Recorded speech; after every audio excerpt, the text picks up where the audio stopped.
How to add distance widget on Widgetable application. Hi everyone, this is Max. I hope you are doing great. So let's start without wasting time. First of all, open up Widgetable application. Now from this page, tap on Friends. You can tap on Share and invite your friend. You can also tap on Add Friends. Now paste their code. Now paste your friends. Now paste your friend's Widgetable code and tap on Add. Now once you are done, go back.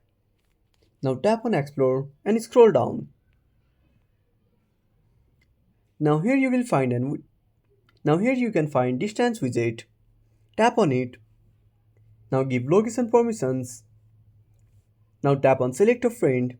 Now select your friend. Now choose your customizations and tap on save.